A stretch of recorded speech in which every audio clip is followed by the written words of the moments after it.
Today I shall be a plasterer turned chippy. I usually earn my money with one of these, although some say that's debatable.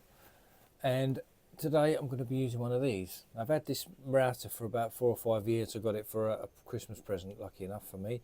And I've never really used it. I've always just gone back to hammer and chisel when I've needed to do anything with wood. But I'm determined to get its money's worth. So I shall be attempting to make a hinge jig and putting the hinges in with the said jig. Watched a load of videos, and there's a simple one on Bradshaw's joinery channel, which seems to be like within my league of making.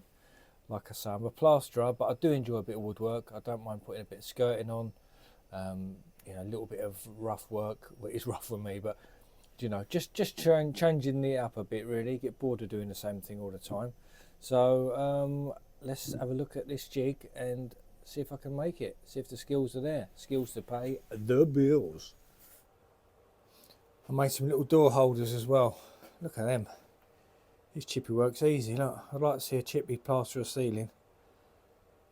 Yeah, I don't know what they're moaning about. It's a doddle. So just following the steps of Bradshaw's channel, and so you cut your bits of wood to fit your hinge exactly. Glue them together. That's going in there. So far so good. Got another bit to put on, and then we'll have a look, see what we've got.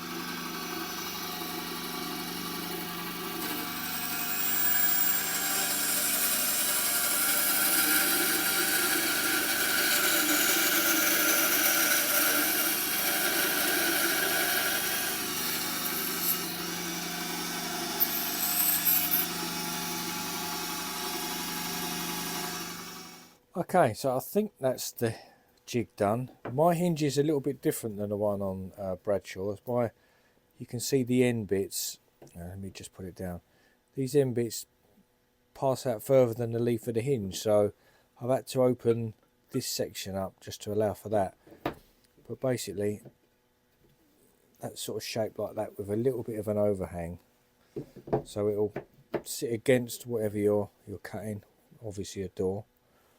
And then the hinge should sit exactly in there. So in theory, all you've got to do now is router out that shape, and then your hinge should sit in. And I've just made that with a mitre saw and a little bandsaw. I won't have a what do you call them, a table saw. I won't have one in there. They're too dangerous in things. So yeah, I just stick with that, and hopefully this has done a job. So I'm going to test it out on a scrap bit of wood first with the router. I was also bought oh, where is it? I bought so much stuff lately. I bought some centering drill things for the hinge, bought some new hole cutters, and I did buy a new router bit with a little flush trim bit on it that the bearing will roll along there, so you've got full control of it. Anyway, I'll show you that in a second. Thanks. I actually made another jig instead of that other one. It wasn't right. I didn't need to worry about them being wider, because obviously the hinge isn't sitting in there. It's just for the template of the leaf. So I've made another one and clamped it to it, and I shall give it a go. See how that goes. Oh yes indeedy. Look at that. Have some of that.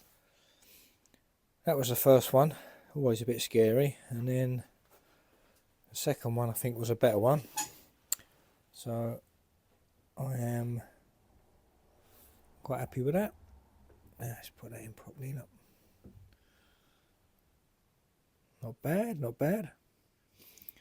I also picked up some of these self-centering drill bits. I've never used them before, but usually always do it with a pilot hole and end up not getting in the middle. So thought I'd do it all properly. Try not to bodge it. So I'll open these up and see how they fit the screws. I thank you. Well, those self-centering bits are incredible. What a good idea. I thought it might be a bit of a gimmick, but that's absolutely spot on. Like, that's perfect. Really like that. It's a pleasure to do it. So within 10 minutes, that's 2 of them hinges on, all screwed in. Best hinge I've ever fitted, because my chisel work leaves a lot to be desired, but yes man, I'm happy with that. crack on with the next one. Got five of these to do, so let's have a little go. Look at the inside of that. Look, nothing to do with me. It's the way the door's made. Absolutely shocking.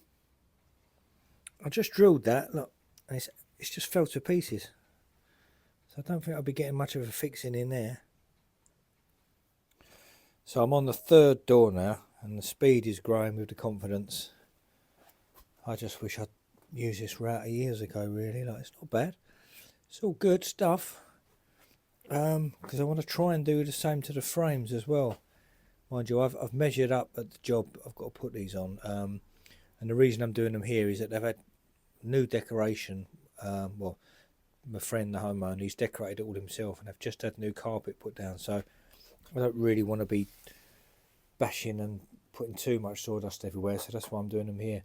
So I've measured the hinges as they were on the job, which they was all 6 and 9 sort of standard height. So I'm hoping they'll just whiz in, but if not, I think, you know, I can use this little gizmo, gizmo. I can use this gizmo on the frame as well, like this. Just obviously do the same again there, which I will be fitting a door in here in my man cave. I just partitioned it off, so I'm going to nick one of these doors that I've taken off because I'm swapping old for new, and I shall be sticking it on there. So these are the doors I'm fitting these hinges to, and obviously all the handles and things. They've got to be sprayed as well, because the customer wants them finished in an Egyptian cotton in a satin. So if you like a bit of spraying, you can stay by for that, because I will be getting on with that as well. I'm going to fit all the hinges first, then take them out and then do the spraying. So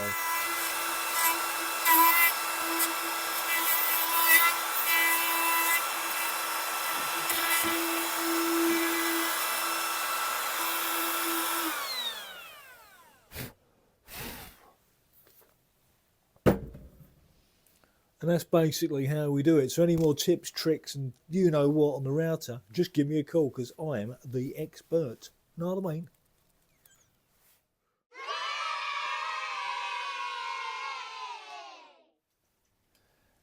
A little tip I found when I was making these is when you are putting this bit on, this front bit, which is like a lip to sort of stop you sliding backwards, just make it a bit deeper, because then the clamps really get a bite on it. If you make it just sort of quite shallow, it sort of wants to tip with a clamp, if you know what I mean. So just make it a little bit deeper, you get a good bite. A good bite, a good game, marvellous.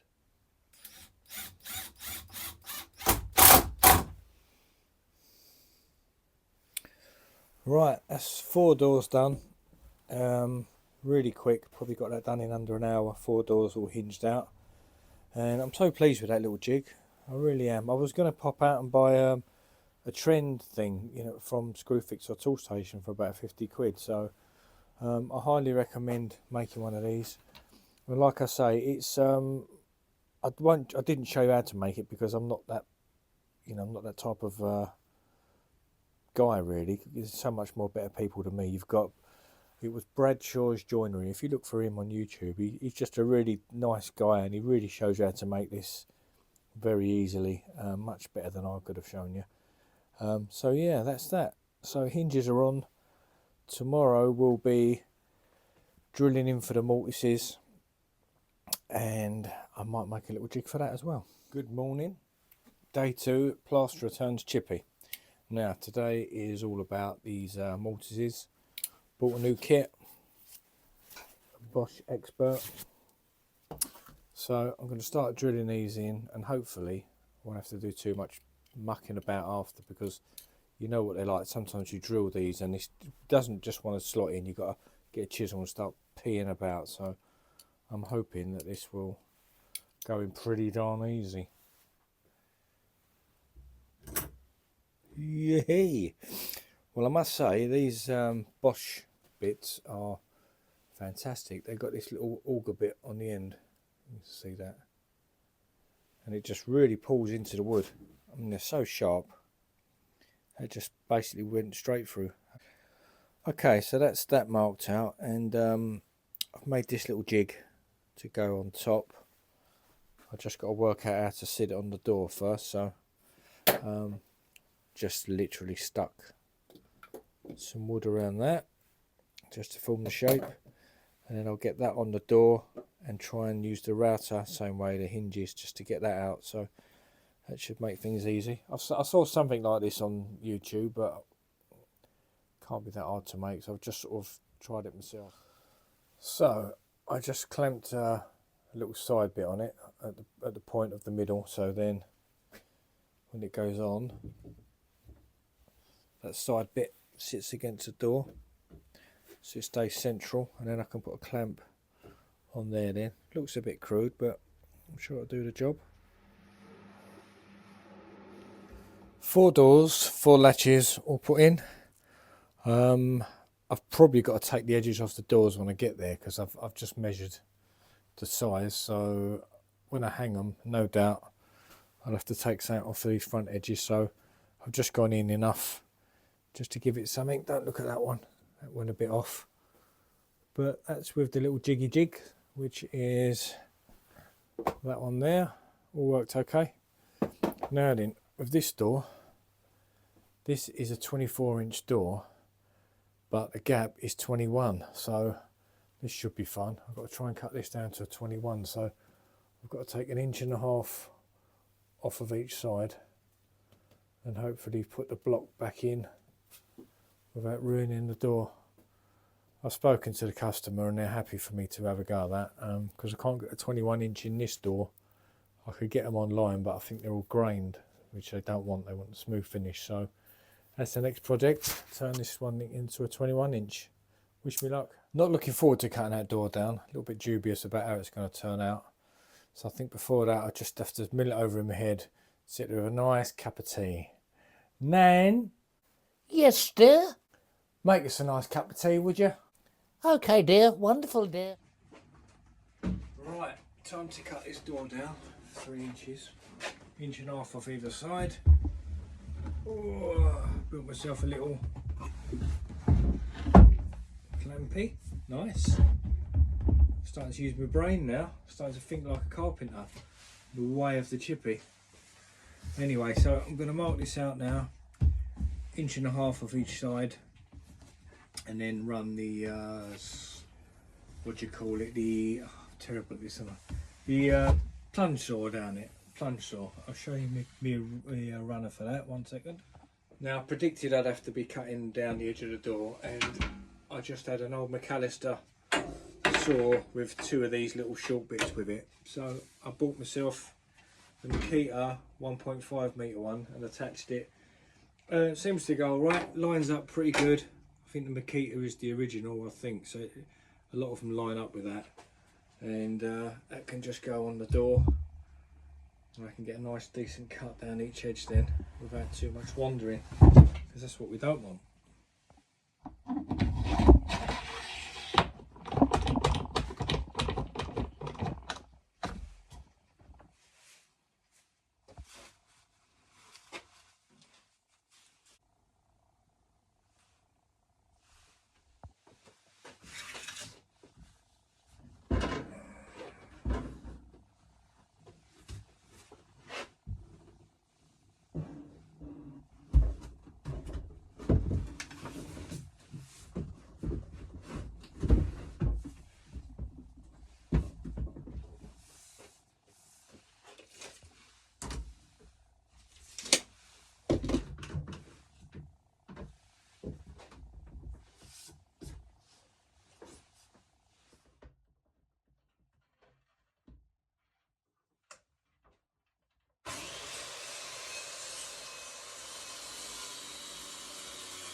So there we have it, 21.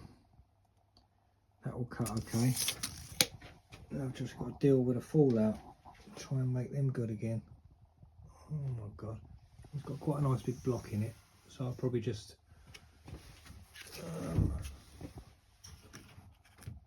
Yeah, I'll sort out, I'll probably put a piece either end.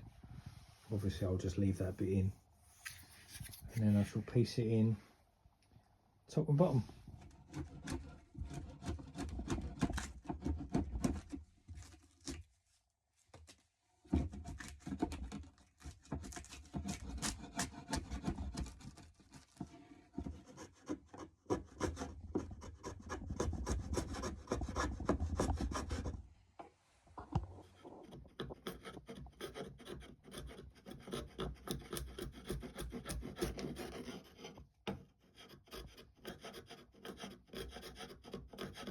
So I'm stripping all the veneer off the side of this bit of wood that come out the edges now.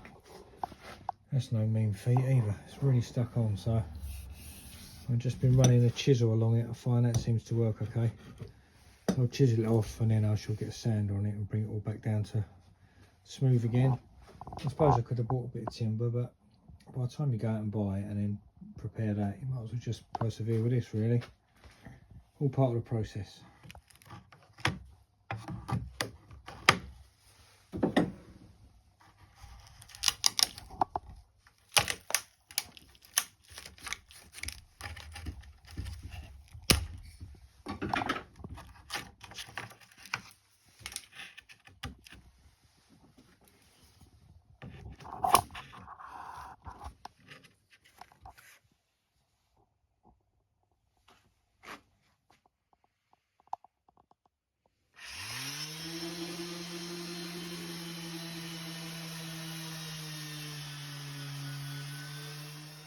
Okay, you crazy YouTube gherkins, that's them all sorted out. Took them sides of them off, planed them down, and they should quite nicely, well, you know I've already tried it, you don't just try it once when you're filming, do you?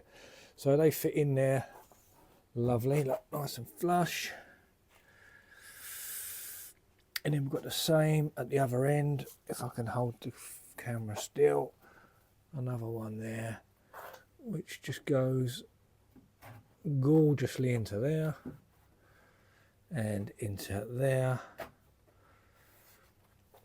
So I'll do the same for the other side and then I'll glue them in, and I will have to get a bit of filler in and then make this edge good, but that's come out well actually. It's a big worry off my shoulders. At least I can then put the hinges in that side and job done. Start from with a fresh door then. So I don't know if you're like me, probably are. You get a new tool and you take it out of the box and you get a load of little bits in bags with the instructions, and you just generally chuck them in the box, just use the thing for what it is.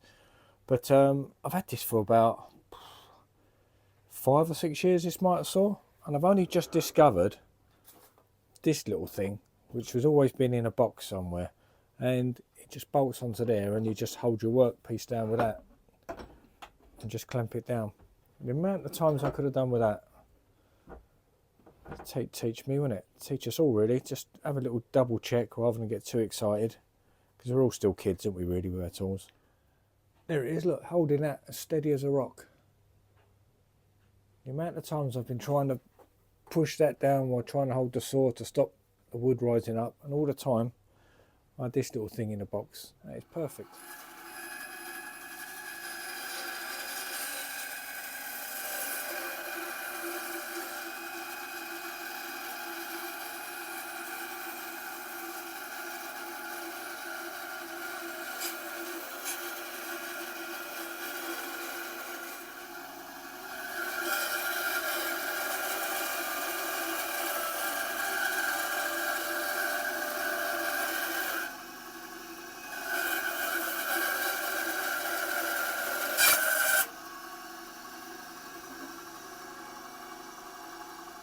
That's better. I spent all that time chiseling the old stuff off and I had this bandsaw sitting there, so that was perfect. Just ran that through and it took off this edging, look, right down to the glue. That was perfect. I'm definitely getting better at this.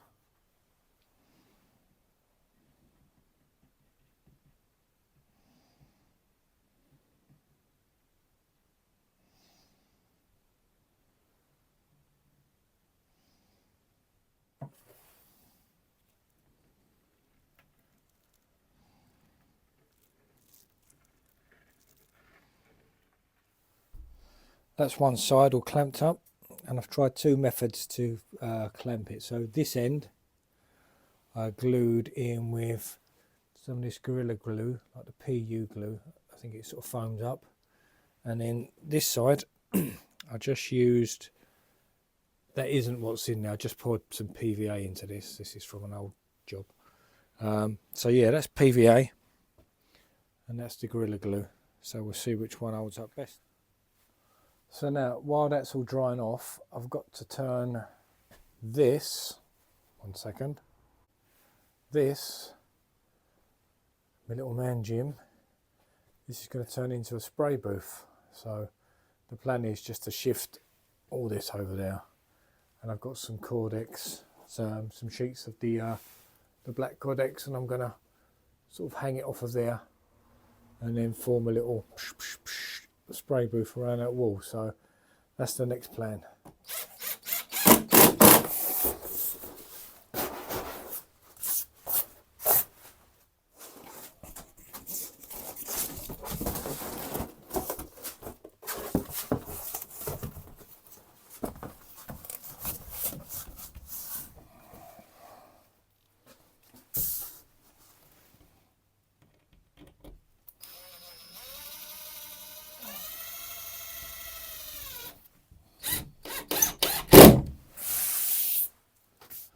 So that's that done. A little bit of a squeeze, but I think we'll be alright in here. Enough for a few of them doors just to go round. Right into the corner and back out again. Yeah, that should be good. Right, so it's December, so it's going to be a little bit cold and damp in here, so I've got a heater to put on. Just to make the paint pick up on the doors. Now the doors are finished in a bit of a gloss. So what I'm going to do is rub them down and then I'm going to prime them first. Spray paint primer on it, then I'm going to put the top coat of the satin on it. I know satin is its own undercoat, but I'd rather not take a chance and I'd rather just do it properly. I've done quite a lot of spraying, so I know a bit more about spraying than I do about carpentry. So another tip if you are spraying doors is get yourself a little bit of wood like that, and then what you do is you screw that bit of wood to the door, and then when you sprayed one side, it's easy just to turn that door around, spray the other side, so it's not leaning against nothing, it will lean against that wall. There you go, top tip.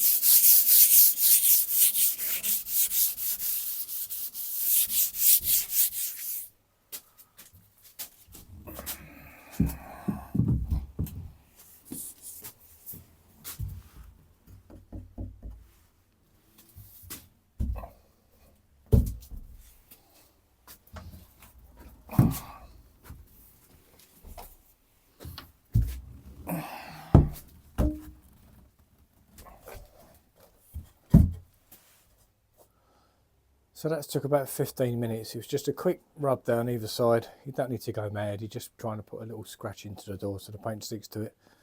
And just give them a dust off with a damp cloth. Then I've swept all the floor around the bottoms of the doors because you don't want your spray to start shooting the dust up onto the door. So the sprayer I shall be using is the Ultra Quick Shot, the Graco one. I won't talk to you about setting it up. There's hundreds of videos if you want to see how the setup is and things like that, but that's what I'll be spraying with. It's a great little thing, and I shall be using, I'll probably go straight in with a 410 tip. If that's chucking too much on, I'll narrow the width of the fan with a 210.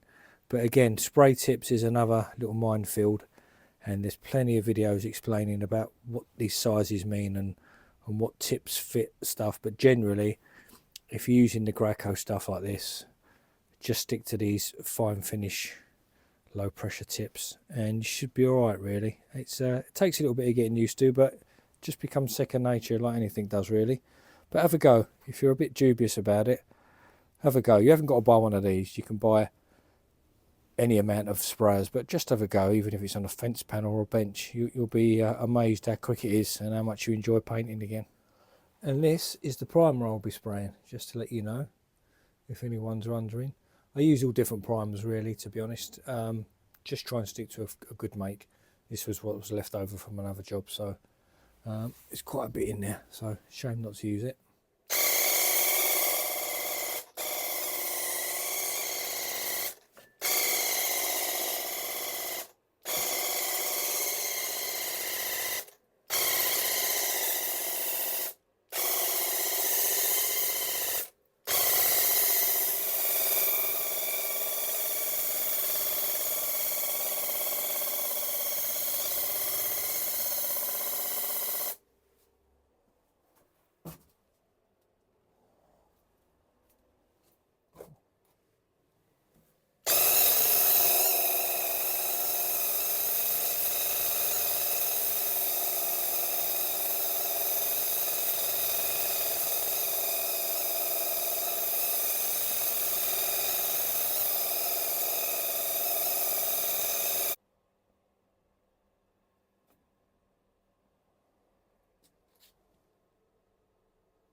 Okay, it's Sunday morning, it's about 8:30. I've just put their little heater on in the garage to warm it up in here, and just put the paint in the slow cooker, left it in the tin obviously.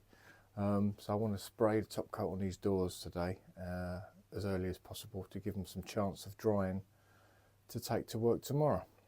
That's the plan. So while that's all heating up and paint's warming up, it's just time for a nice cup of tea. Okay, sprayer is all loaded up now with the top coat, so I'm just going to test it. Always test your spray pattern first before you point it at the thing you're painting. So we'll just give it a little spray on here. All looks good, all looks good. Nice feathered edges. No lines, no sharp lines or towels as they call them. You just want that pattern to be nice and feathered and blended out. And then each pass it layers itself. You don't want sharp lines, so that's sort of a pressure issue. So